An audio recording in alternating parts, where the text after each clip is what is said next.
Hello friends, मेरा नाम है आकाश कुशवाहा। आज के इस वीडियो में आप लोगों को समय की कीमत बताने वाला हूँ। आप लोगों में से काफी सारे ऐसे लोग होंगे जो समय की कोई इज्जत नहीं करते और कोई भी कम हो तो आज नहीं कल करेंगे। आज के इस वीडियो को देखने के बाद आप लोग किसी भी कम को कॉल के ऊपर नहीं डालेंगे। यह कहानी मेरे लाइफ से जुड़ी है, आप लोग के साथ शेयर करने वाला उन मेरा सपना है कि मैं बड़ा होकर एक सक्सेसफुल यूट्यूबर बनूं और लोग की सेवा करूं। दोस्तों, आप सभी लोगों में से काफी सारे ऐसे लोग होंगे जिसके बहुत बड़े बड़े सपने होंगे, लेकिन सोचते हैं स्टार्टिंग कैसे करूं। ना ही मेरे पास पैसे हैं, ना ही कोई स्किल। मैं अपना यूट्यूब चैनल आज से लगभग 1 साल पहले स्टार्ट किया था। ना ही मेरे अंदर कोई स्किल था, ना ही वीडियो एडिटिंग आता था, कुछ भी नहीं आता था। मुझे बोलाने का भी तरीका नहीं पता था, लेकिन माई साल के अच्छा तरीका आ गया। चैनल पर 3,000 सब्सक्राइबर्स है और काफी सारे स्किल मेरे अंदर आ गए हैं।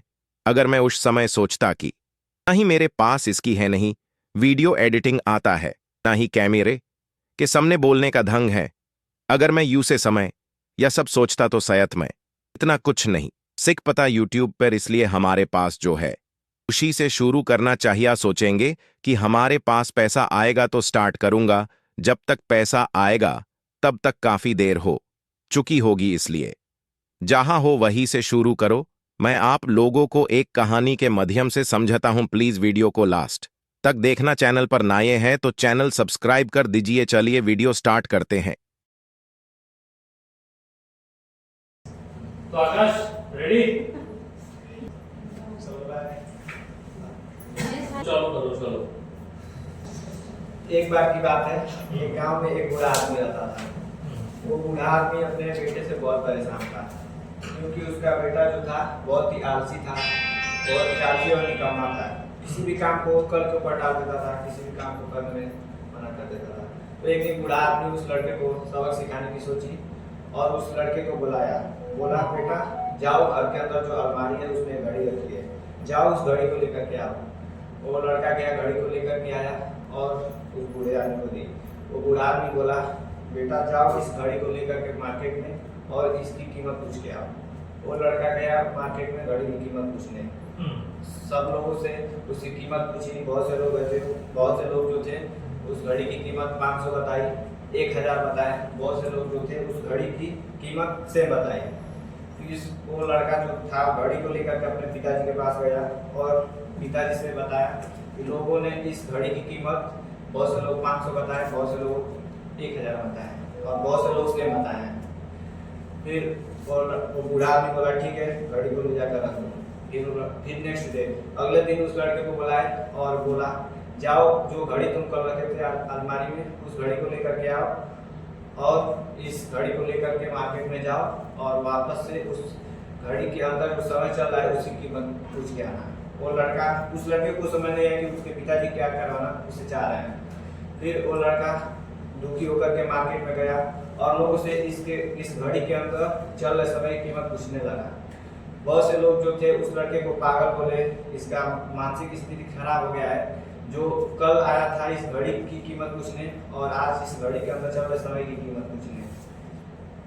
फिर बहुत से लोग आए जो उसको पागल बोले। वो लड़का, उस लड़के को समझ नहीं आया। फिर वो लड़का उस घड़ी को लेकर के एक लास्ट बार एक बूढ़े आदमी के पास गया। उस बूढ़े आदमी से पूछा कि बाबा इस घड़ी के अंदर चल रहे समय की कीमत मुझे बताइए। वो बूढ़ा आदमी बहुत ही व्यस्त था, मतलब शांत दिमाग का था और पूरी उस लड़के की बात समझ गया कि वो लड़का उसे क्या बोलना चाह रहा है। फिर वो बूढ़ा आदमी थोड़ा सा अपना टाइम निकाला और उस लड़के से बोला, बेटा इस घड़ी के अंदर चल रहे समय की कीमत पूछ रहे हो, इसकी कोई कीमत नहीं होती। तुम लाखों करोड़ रुपए देकर भी इस घड़ी के अंदर चल रहे समय की कीमत नहीं खरीद सकते। चाहे गरीब हो या फिर अमीर, सबके पास 24 घंटे होते हैं।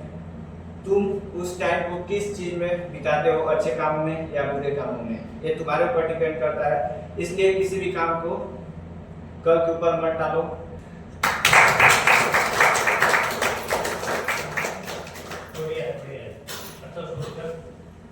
स्टोरी का क्या महत्व रहा वो आकाश ने बता ही दिया कि सब नहीं, हर एक के पास 24 घंटा ही होता है। वो इंसान हो, पशु हो या कोई भी हो, हर एक के पास 24 घंटा होता है।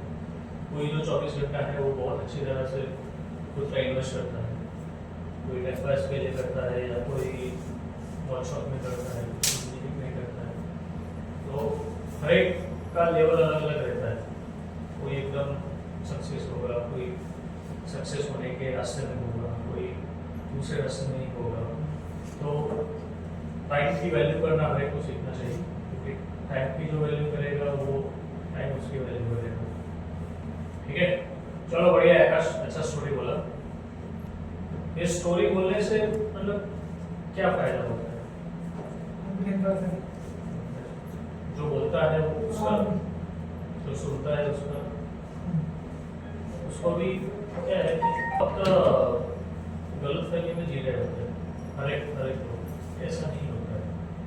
लेकिन जब ऐसी इसको इंस्पिरेशनल स्टोरी बोलते हैं, जो मतलब अपने अंदर की दिमाग की बत्ती जला दे, ऐसा स्टोरी होता है, जिससे अपने को पता चलता है कि अपन जो सोच रहे थे वो गलत, से पानी आ रहा है, अपन जो सोच रहे हैं वो गलत सोच रहे हैं, और वो सोच इसलिए रहे हैं या तो किसी ने अपने बोला हुआ, किसी ने अपने को समझाया है उस हिसाब से, इसलिए अपन ऐसा सोच रहे हैं। किसी ने बोला कि भाई ये ऐसा ही होता है, तो अपन भी सोचने लगते हैं कि हाँ ये ऐसा ही होता है, दूसरी नजरिए से अपन ने देखा ही नहीं होता है। लेकिन ये सब चीज से क्या है कि एक तो तुम्हारा सोच करने का जो रास्ता है वो पूरा बदल जाएगा, प्लस तुम्हें खुद को पता चलेगा कि मैं कहाँ पे टाइम खराब कर रहा हूँ। टाइम मैनेजमेंट तुम्हें करने को आएगा। जो काम 2 दिन में होता है वो काम 3 घंटे में भी पॉसिबल है। ये सब चीज के कारण ये सब स्टोरी है या कोई भी अच्छी बात है वो अपन यहाँ पे मॉर्निंग में करते हैं। बढ़िया शुरुआत है। नेक्स्ट अभी कोई आगे आना चाहेगा बोलने के लिए?